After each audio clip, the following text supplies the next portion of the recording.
The viewpoints expressed on Night Fright are not necessarily those of the host, the staff, the sponsors, or the affiliate stations. Tonight's program may contain graphic themes or images. Viewer discretion is advised.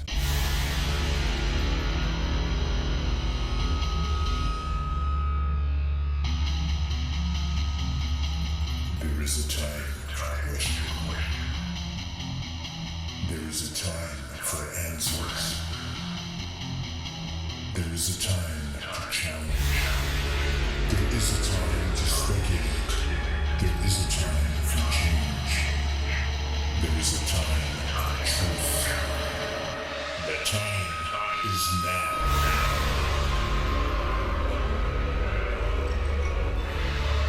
Welcome to Night Fright, your voice in the dark for horror and conspiracy.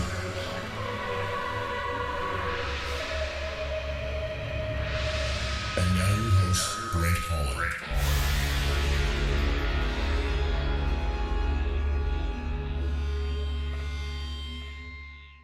All set, Len? I'm with you. Showtime. Welcome to the show. I'm Brent Holland, and welcome one and all to Night Fright. Silent Coup contains exclusive new material gathered from hundreds of interviews, from still unreleased government documents from the complete Oval Office logs of Nixon's presidency, and from a painstaking cross-examination of the books and testimony of the major and minor players in the story. The result is a major revision of history, one that will forever change our understanding of how and why Richard Nixon was forced to resign.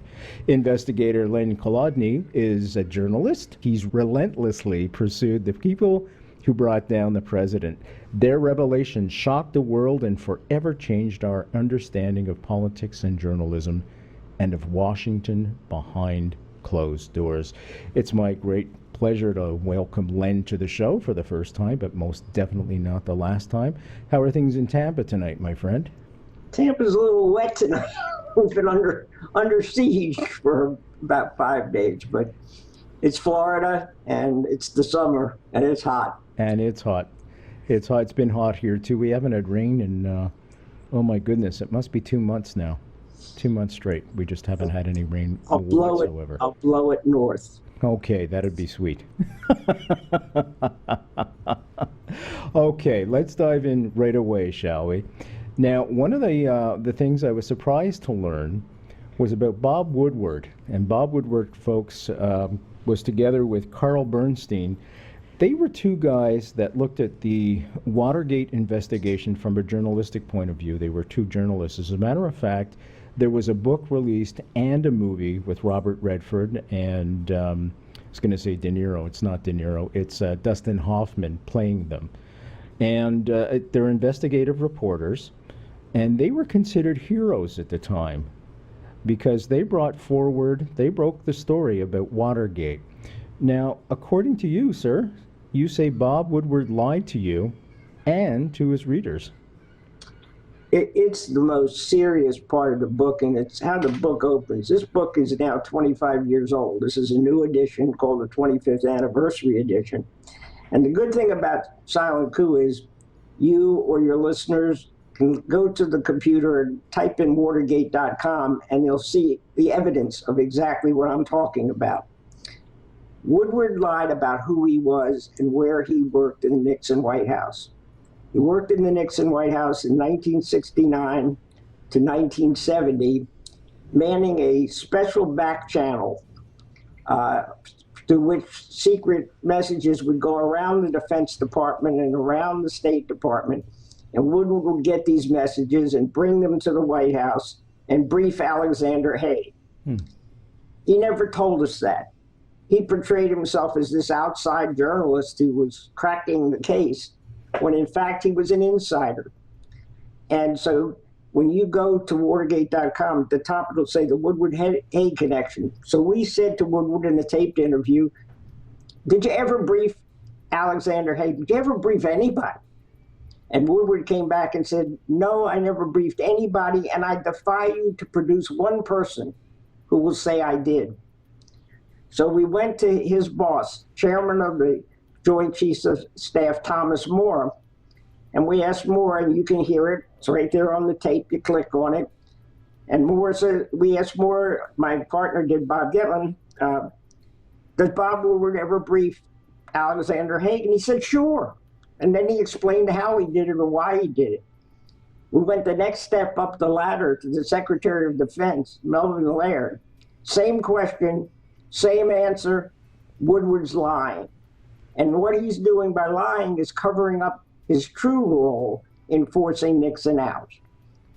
So that changes your entire look at Watergate. If you know that, you don't need to go into a garage and talk to some mysterious figure called Deep Throat. You pick up the phone and you say, hey, Al, it's Bob. Didn't do that. He said he didn't do that. Hey, but that doesn't make any sense. You're investigating a place you used to work at with people you used to work for, and you got to go to a garage with some mysterious guy who somehow turned out one day to be an FBI agent.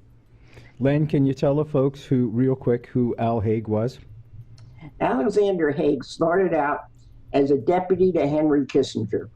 Henry Kissinger, of course, was the top of the National Security Advisor to the President of the United States, and his deputy was Al Haig. And what he specialized in, when people would come over from the Pentagon, particularly military people, they would only see Al Haig.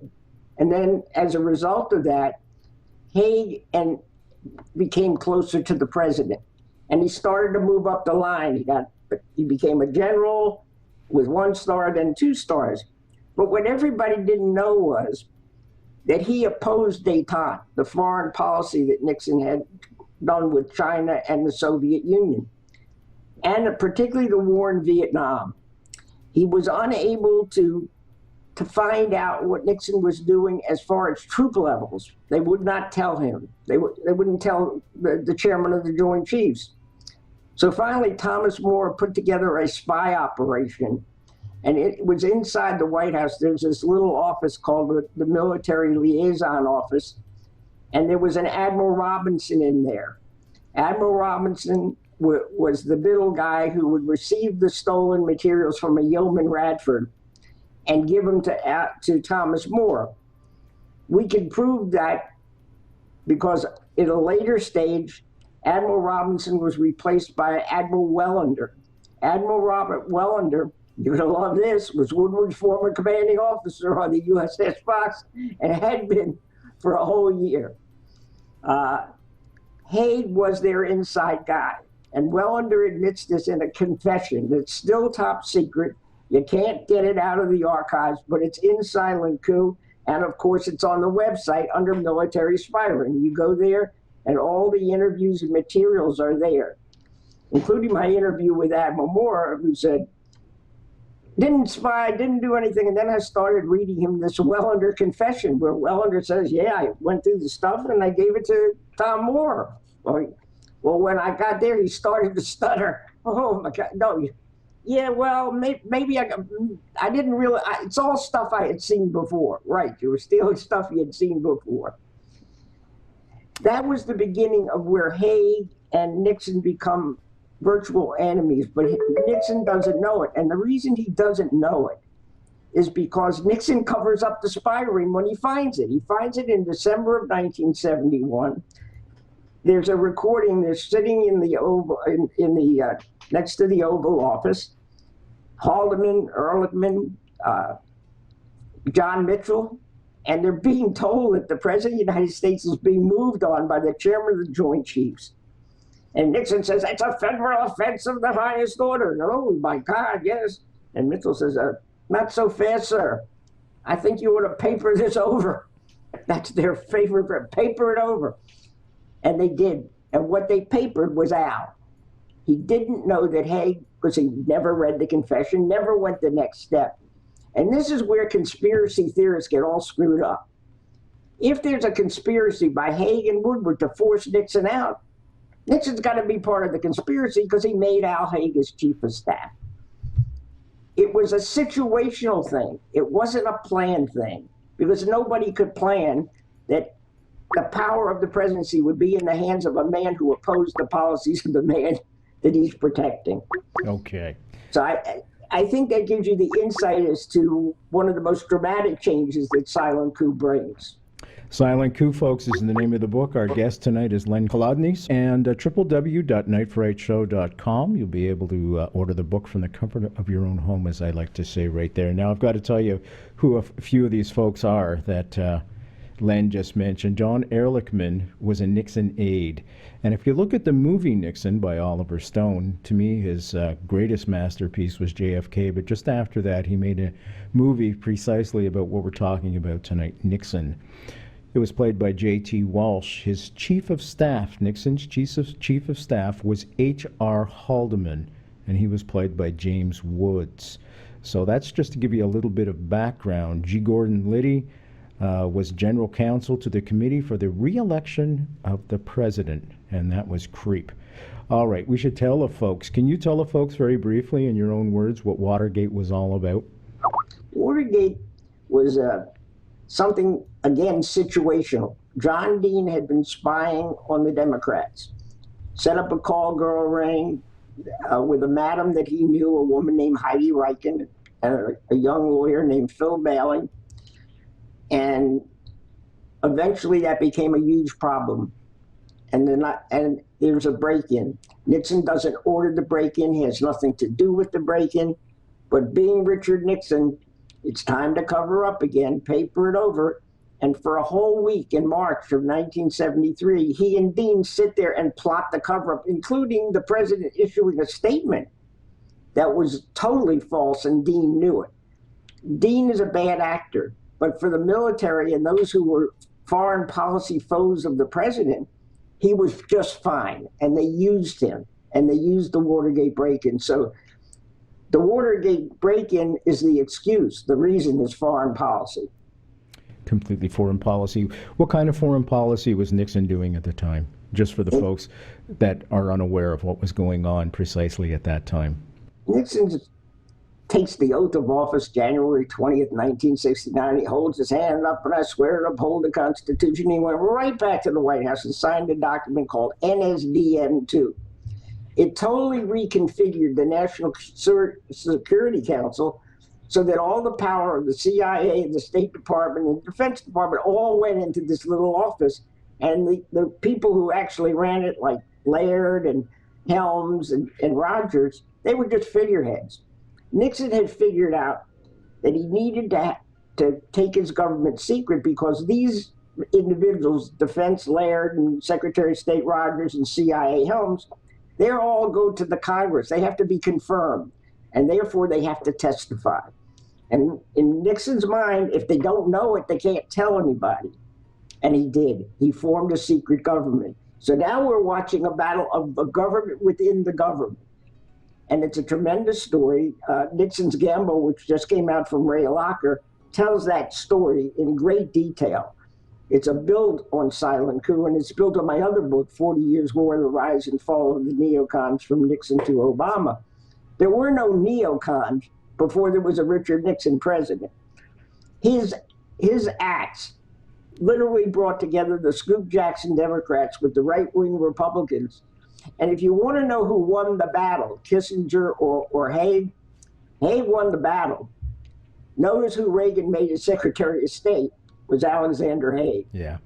And the interesting thing was the antithesis of détente was something called the provocative weakness theory. It was presented by a fellow named Fritz Kramer, who was the mentor to Haig, both Haig and Kissinger. Under the provocative weakness theory, you don't negotiate with anybody. You shoot them before you negotiate with them. We saw a bit of that in the George W. Bush administration. The Republicans adopted that in 1980, and they called it peace through strength. And you're going to hear that all every Republican, peace through strength and weakness.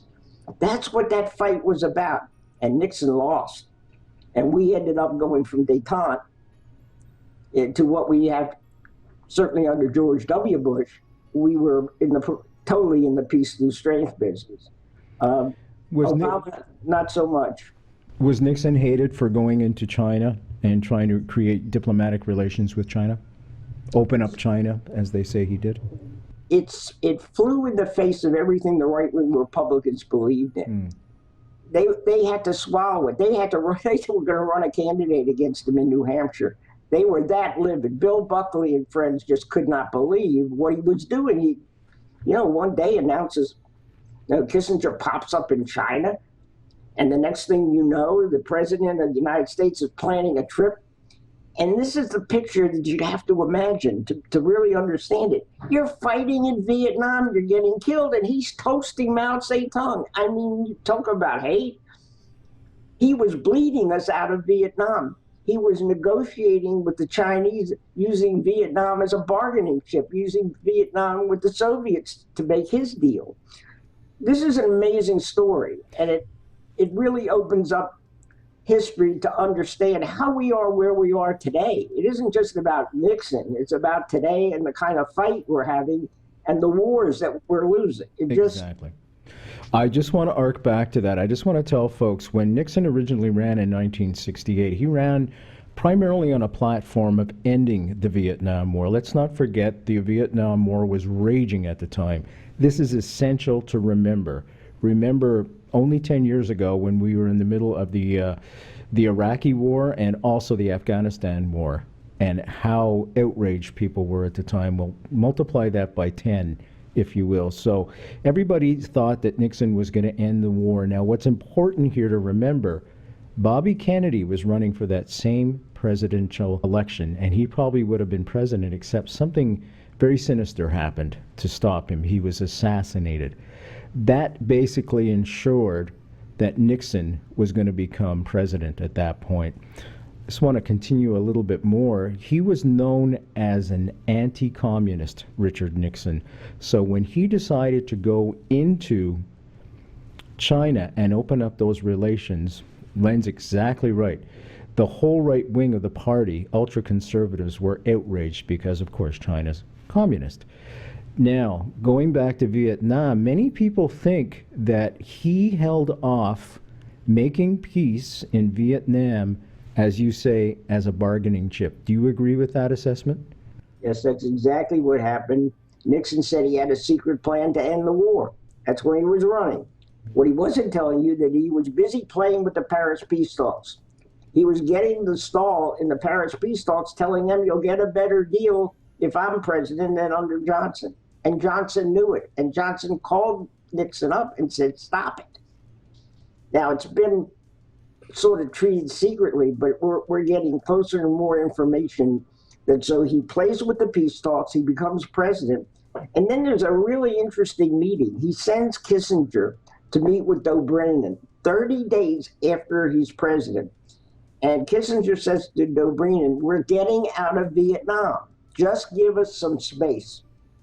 Wait a minute, you don't tell your generals that you just told the enemy that you're getting out? What is that? Ukrainian Soviet Union, by the way, folks. The ambassador from the Soviet Union. So this is a mess. And the politics be damned, because Nixon he's doing what he wants to do, and he's doing it because he knew from his years as vice president under Eisenhower how this thing worked. So it wasn't by accident. The things he did are the things he did, and we can fight over whether they were good or bad.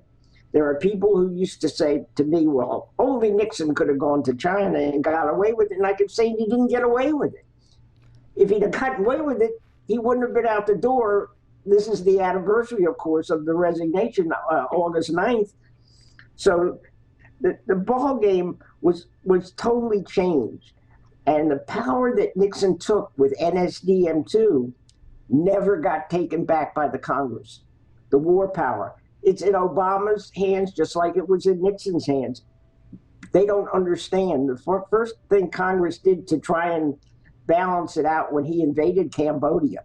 So they came up with something called the War Powers Act, and it got watered down. And it turns out the War Powers Act, which was meant to offset NSDM2, said to the president, you can invade a country, but write us a letter in 60 days, and we'll see about whether we agree or not. Well, President a year ago said, we're fighting ISIS, we're going into Syria. Oh, by the way, I sent you a letter. We haven't had a vote. The power that Nixon took is still there, and it's worse because the drones fit under that power. And the drones can be used without having to go to Congress. It means you go kill somebody in another country, invading them with a drone, and then killing. Targeted assassination. It's very, very significant what he did in that very brief period of time. And that's where it all started to go downhill. Now, I should tell folks about Cambodia, right beside Vietnam, Cambodia, the country. What would happen is the North Vietnamese would attack the South, just hustle back and all run across the border to Cambodia, thinking that they couldn't be got there because it was a separate country. Nixon said, no, I'm going to go in and I'm going to start bombing them all the bases that the North Vietnamese held in Cambodia, and that's exactly what he did. Some say, Len, that was a smart thing to do because that brought the North Vietnamese to the table to negotiate. But I'm thinking now that the North Vietnamese were already willing to come to the table after what you've just told me. Oh, they would. First, it doesn't make any sense at that point. None of it makes sense. Basically, the deal that Nixon was offered in '69 is the deal he got in the end. The Christmas bombing that had to be used to force North Vietnam. No, it was nonsense. It was to show South Vietnam that he meant business. South Vietnam was the trouble. Getting them to the table was the problem. The North Vietnamese, who were doing just fine, said they'd be glad to come to the table. They wanted to end it as quickly as because, well, they're going to win. I mean, by that time, if America says they're getting out, and they can see this so-called, they called it Vietnamization, Secretary Laird came up with this name, that you would replace, every American troop would be replaced by a South Vietnamese troop. So they called it Vietnamization. So you're watching these American troops go out and these weaker troops come in. Why in the world do you want any more bloodshed? You just need a matter of time before you're going to take over. But Nixon was persistent in the policy, and he carried on, I think, in a way that the worst thing he did was bleed us out of Vietnam. Watergate's a nothing compared to the things you and I are discussing today and the ramifications of those things that still affect us as you and I are talking. Should war crimes be levied towards that administration? You know, in the world we live in, war crimes seem to appear every day. I think it wasn't that. I think the Constitution was the problem. We didn't follow it. The Congress is supposed to declare war. Vietnam is a disaster. When I was part of the anti-war movement, I went to the Capitol and protested. I went to the mall. We did all kinds of things. We had something called the New Democratic Coalition to try and get our Democrat Party back. It was a mess. And the assassinations only made it more complicated. The same forces that bothered JFK are the same forces that bothered Nixon, whether it was the CIA or the military-industrial complex or whatever. They had this fear, particularly of the agency. Both men. That's one of the reasons I think Nixon did it. I think he was thinking ahead of Kennedy. This doesn't mean the two are linked as far as killing Kennedy, but those forces were clearly at work against the president of the United States. And the president, in Nixon's case, knew it and tried to do something about it, which I would argue was unconstitutional. Len, you know, my demographic's a little bit different than most folks. I get a lot of younger folk tuning in, and they are very curious about what happened in the 60s and the 70s. They're not being taught it anymore in school properly anyways. If you could, I don't want to go off too far, but as an aside, can you tell in your own words what happened to the country between November 22nd, 1963, the Kennedy assassination, folks, and June 6th, 1968, Bobby Kennedy's assassination? Look, this country was in turmoil. We had the war and the anti-war movement and the civil rights movement moving dynamically both at the same time. And the country was just being torn apart in ways even we can't think of today because we don't have the draft. The draft was in the mix then. The draft isn't in the mix now. It was a very difficult period. The first campaign I worked in was JFK in 1960. I worked in that campaign, and I thought we had taken over the Democratic Party. We were joyous. We beat Hubert Humphrey. We beat him in West Virginia, where they said a Catholic couldn't win. And that was another issue in the campaign. So as a 22-year-old, Kennedy was like, man, the new frontier, we're going places. We're going to forget World War II. We're going to move the country. And then like one day, I remember I was in a place called Kosher Corner with my dad, and I heard that Kennedy had been shot. And it was like somebody just tore. And that was a wound that affected all the other wounds. We really didn't start to understand the dynamic till after that period. I think maybe starting in the late 60s, we started to look at the Kennedy assassination, trying to deal with it in the context of all the other things that are going on. We know now, Len, that Kennedy wanted to stop the war and have everybody out of there by December 1965, if I'm not mistaken. We know the main consequence of that assassination was the ramping up, the very opposite of what Kennedy wanted of the Vietnam War. Well, be clear, there's still a debate as to whether Kennedy was or wasn't getting us out. I lived through that debate back in the 60s. There were whispers then, Kennedy had already made the decision. I don't know. I think it would have made a difference. It's nothing you can prove. It's just there's some documentation now that indicates he was going to get out. But you listen to the Johnson tapes, and I've done that too. He talks to Dick Russell, senator from Georgia, right, and sort of says to him, if I don't go to war now, this is after he gets nominated and reelected, if I don't go to war in Vietnam, I'm going to get impeached. Did he really believe that he was going to get impeached? I mean, he wanted to pass his new agenda, which was a good agenda, which included Medicare, which included really important things. Civil Rights Voting Act. Right. And then he gets diverted, and it keeps ramping up.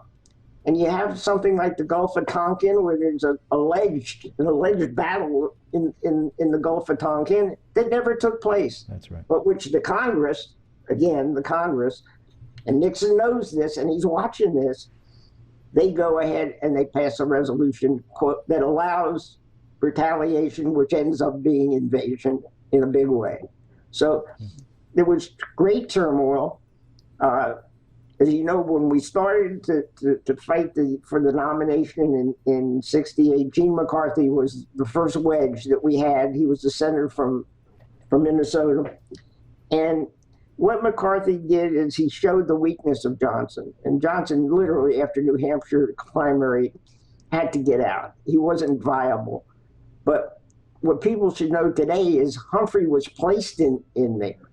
He didn't win a primary. He was placed in there because they wanted to continue to power what they did. And maybe they thought Nixon could lose to Humphrey. It was close, and who knows who won or who lost. Certainly the Kennedy-Nixon is really up for debate whether Kennedy won or Kennedy lost. But when you have the kind of turmoil that this country was in, and it's kind of there today, but it's under the surface. People are talking about it, but not like they did in the Vietnam War. It doesn't have the vibrancy, but people are still getting killed. 7,200 people killed since 9/11.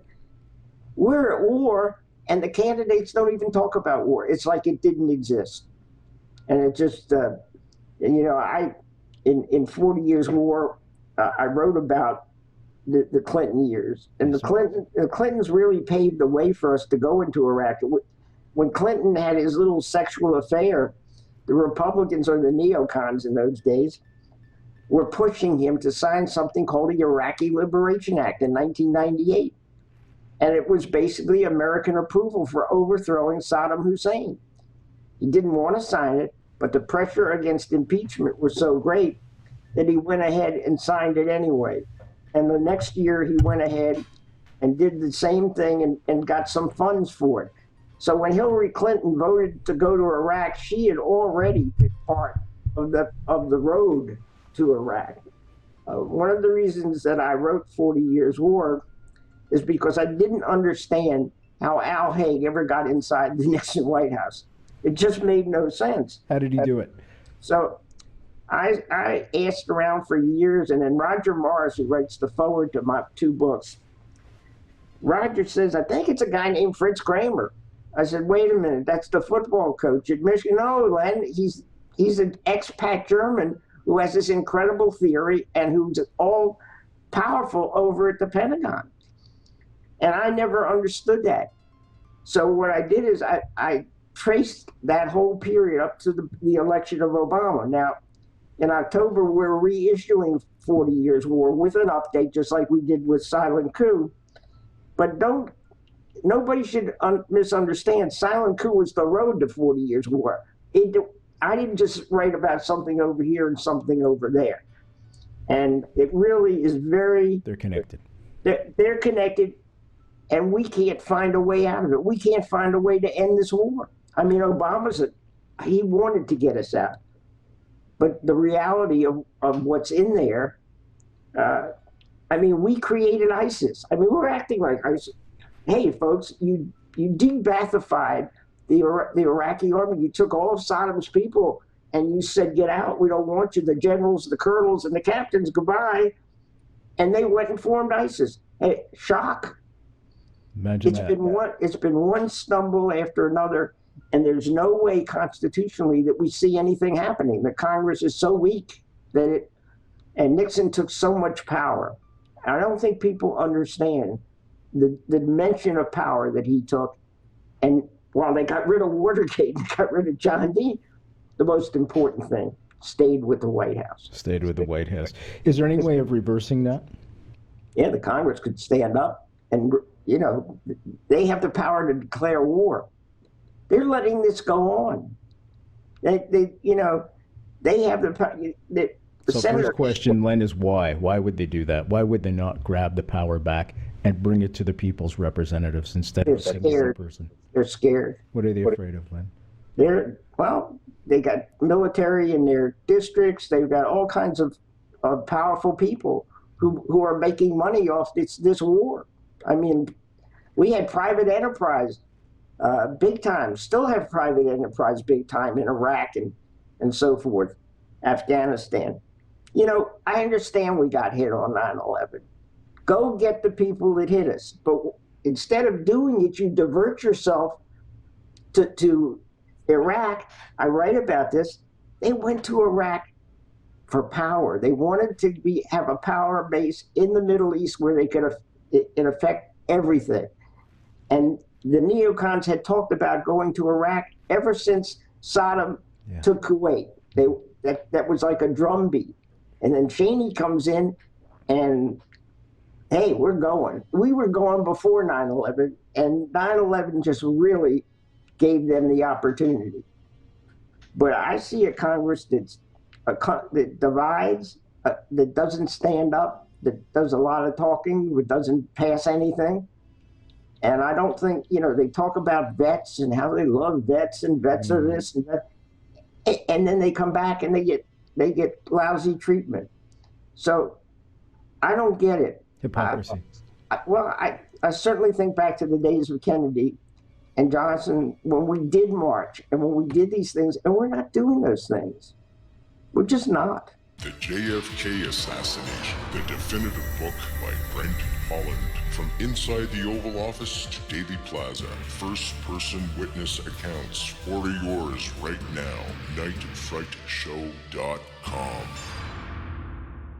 Okay, we study the past not only for the past, not to relive the past or to prevent things from happening again, but we also study the past to look for precedent, for templates that have happened in the past to current events that are happening now as a way of resolving them. For example, Ted Sorensen was my friend, and I interviewed him on several occasions. I said, Ted, what are the lessons learned from the Cuban Missile Crisis? He said, there was 3 lessons, Brent. He said, number 1, you got to put yourself in the other people's shoes.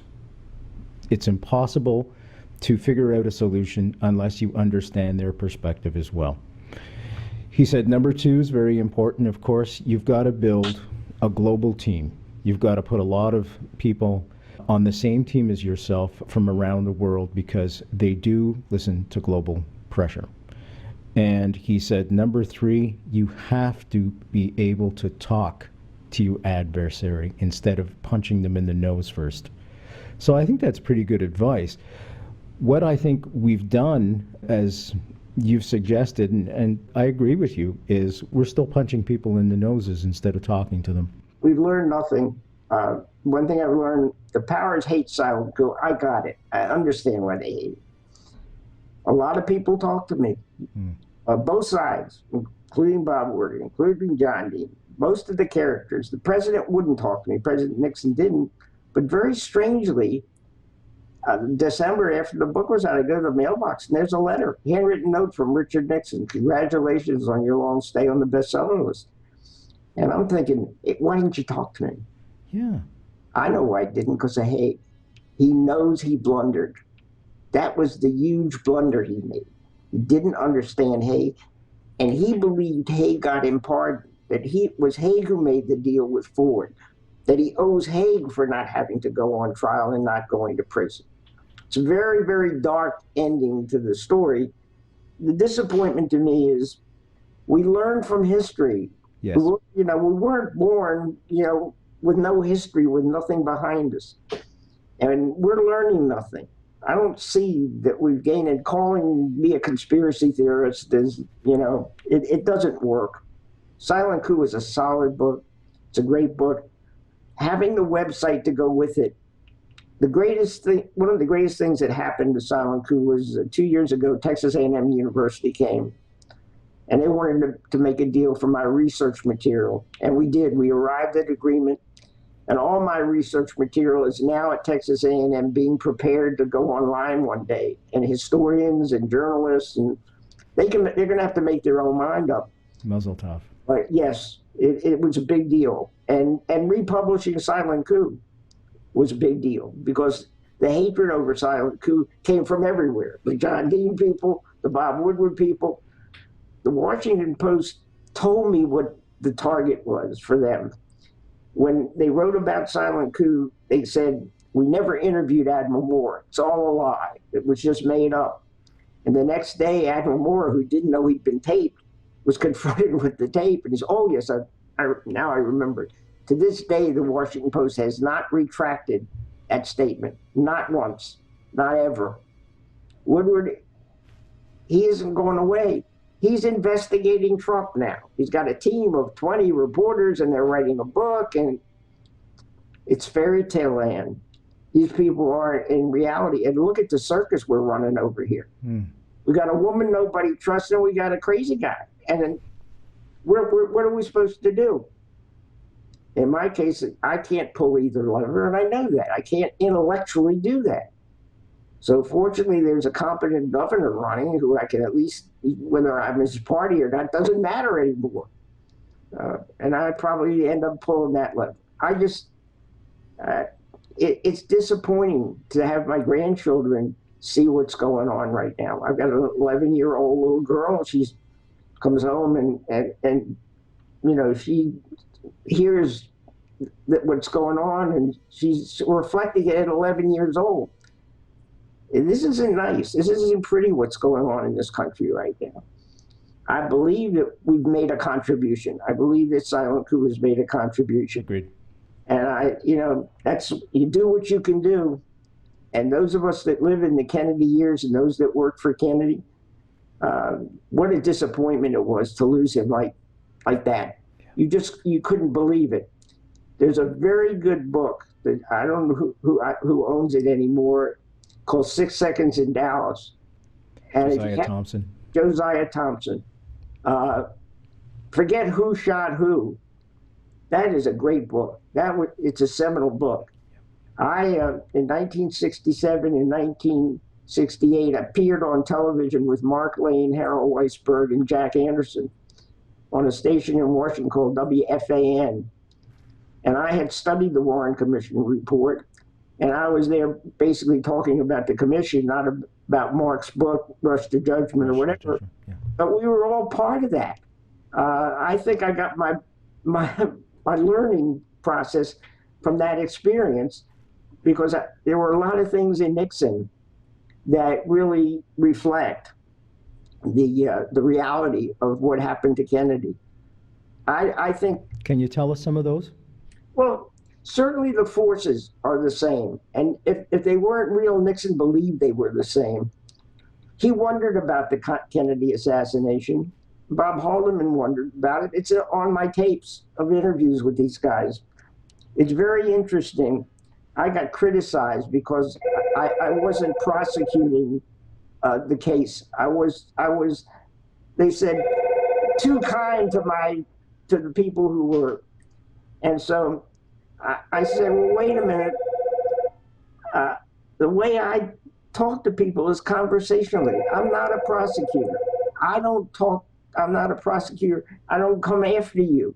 We talk about this and we talk about, and they tell me everything then. It's like I'm their friend. You listen to those tapes and things like John Ehrlichman would say, oh yeah, we sent some CIA gold over to the Bermuda Triangle or whatever it was over in Burma, we were buying poppies. Now, I didn't ask him about that. I wasn't that interested in it, but there are people who take great significance in it. So, did they ever really reveal any suspicions of who they thought was behind the Kennedy assassination? No, I didn't. It wasn't that way. It was sort of like there were two things that they were interested in: the Bay of Pigs and the Kennedy assassination. And there was an attempt to get the Bay of Pigs stuff from Helms. Ehrlichman made it at the president's request. Right. A president made a direct order to Helms to and he wouldn't. Nixon made the order to Helms, right. To Helms. And the other thing is, when Nixon was reelected, he swore he was going to tear the CIA up, and he sent Schlesinger in there with that order. And soon as Haig, and I call it the Haig presidency, the Haig administration, comes into power in May of 1973, one of the first things he does is move Schlesinger out and bring Bill Colby back in. So a lot of the things that Nixon, there just are things between the two administrations and their fears and who was secretly doing what to who, that even if, to me, there's not much difference between the assassination and a coup. The end result was the same. The same. President was gone. Yeah, policies are gone. I write in an author's note, Americans have to understand, Nixon was never tried. He was never found guilty. There was no impeachment. There was nothing. We got an unelected president in Ford, or unelected vice president in Rockefeller. We probably would not have gotten President Carter. And there's a real good chance if Nixon had survived, there never would have been a Ronald Reagan. Those are significant turns in history, and they're all blocked by the word Watergate. Watergate, everything's a gate. And Watergate, all you have to say about Watergate is Nixon went to China, and then he broke in and covered up, and he was gone. And that misses all this conversation that you and I have just had, or the conversation I try to have with my readers. I want them to hear and read. And now with the website, they can do it. They don't have to just believe Len Colodny. They can go and they can hear these tapes. One day they'll be able to hear everything. But those connections, by the way, folks, and a link to buy his book will be on the www.nightfrightshow.com website. As always, just click on the book cover. That'll take you right to a spot where you can order the book from the comfort of your own home, and a link to Len's great website. I was on it earlier this week and today again. Full, packed jam full of information. And it's a wealth of information. It's a legacy. That the history tellers, Bob Woodward became the history teller. Yeah. This is nuts. The fairy tales history. John Dean, who admitted to me on tape that his book was made up. I'm saying, well, if you made this up and the other guy made that up, And that's the history we're drawing on. You know, hopefully there was a period of time where Hollywood did want to talk about Silent Coup, but as you know, we got into a lawsuit with John Dean. Suit, it took 7 years. And I'm the defendant in this suit. We put together a 3,500-page summary judgment motion. Just as we were getting ready to have the judge rule on it, my insurance company had said, you know, we've been at this for 8 years, and they called me up and said, would you take $200,000 to let John Dean dismiss the suit? And I said, well, you paid 7 years to have this historic document made by Betten Becker and Charlie Colson. Betten Becker was President Ford's aide and involved in getting the pardon to Nixon. And we did it. And I said, no. I said, that doesn't make sense to me. 3 weeks later, same company, same call. Will you take $415,000 to let Dean dismiss? Wow. And my lawyer said, you know, you'll still be open to suit. Okay. So he said, what I'm going to do is each side at the end prepares a motion. His side, our side. So he prepared a motion to dismiss, but in my motion to dismiss, there's a federal court order issued that John Dean can never sue me again. And so I really could not, for my family after all this time. Understood. But Silent Coup was protected.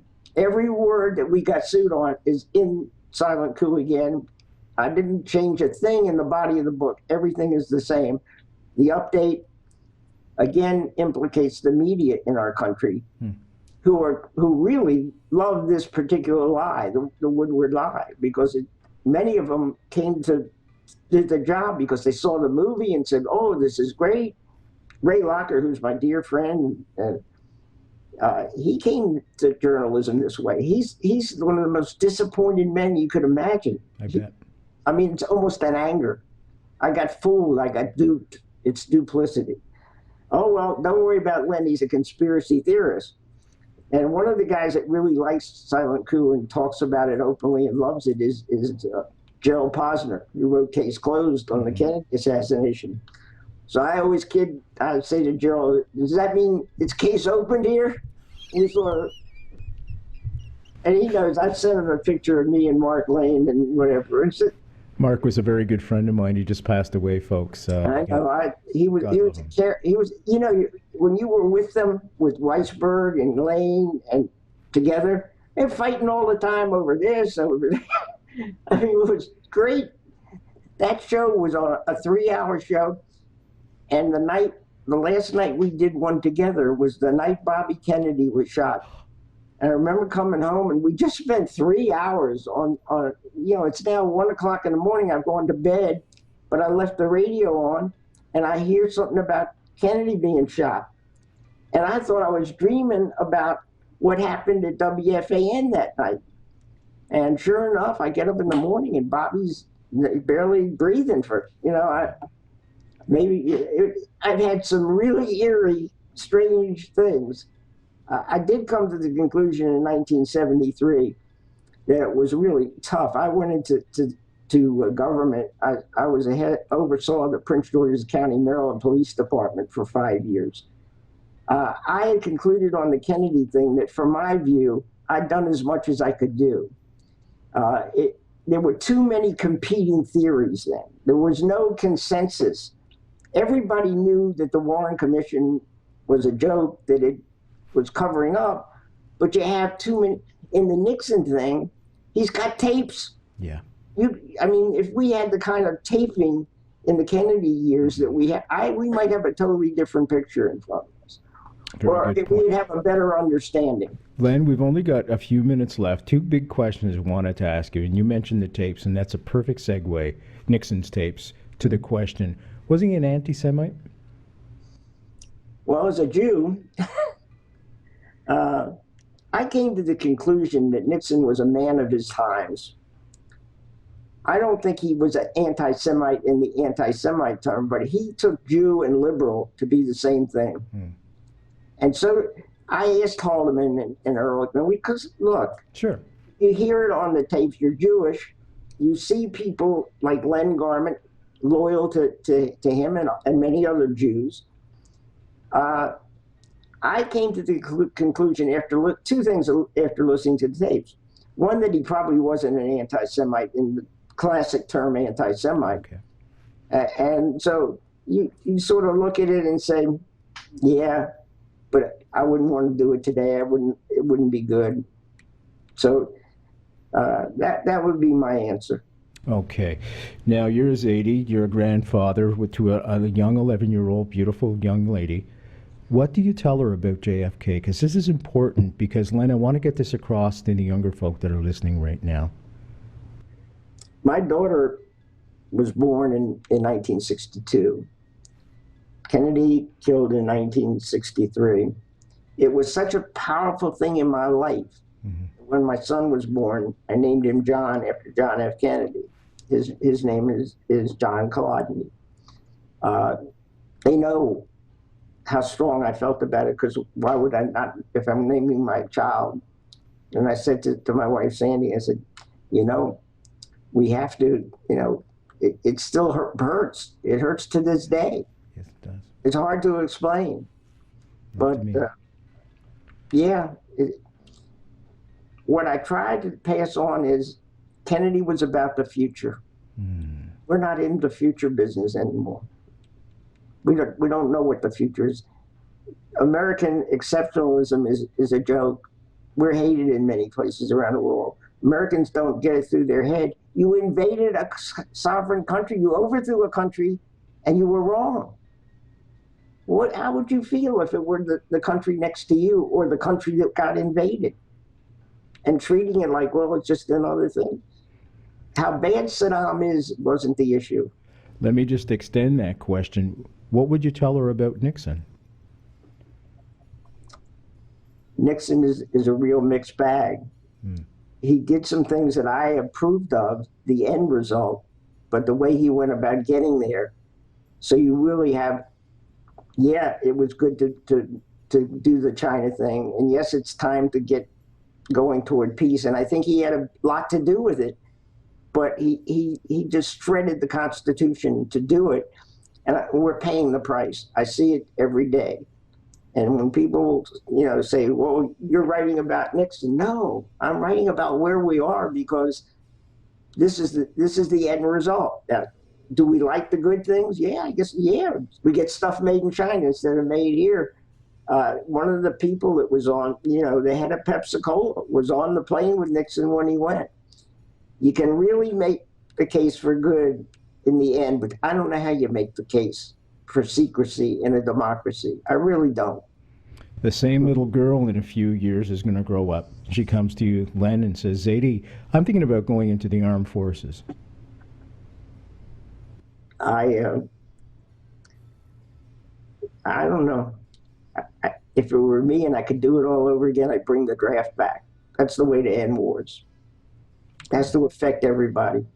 This business of mercenaries, and treating them, paying them, and I was surprised at how much they liked 40 Years' War. Some have told me, Len, we finally found out why we went. We finally understand. And these are guys who did 3 and 4 tours. One lousy tour of war is crazy. It's hell. You're going to send people through 4 or 5? And it's insane what's going on. And if we weren't sitting here saying, well, we're the exceptional country, maybe we'd have a different view. There's the music, Len. I'm going to have to wrap up. Thank you so much for coming on the show, my friend. You're welcome here anytime. Haig isn't, my friend. Thank you. I'm Brent Holland from Night Fright. Thank you all for joining us. We'll see you all next time.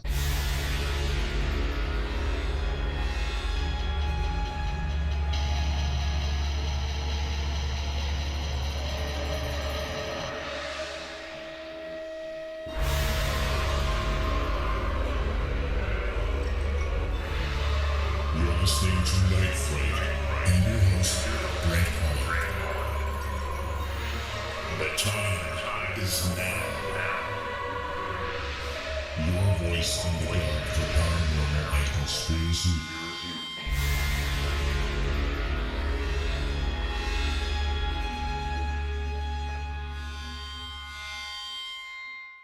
JFK Assassination, the definitive book by Brent Holland. From inside the Oval Office to Daily Plaza, first-person witness accounts. Order yours right now. nightfrightshow.com.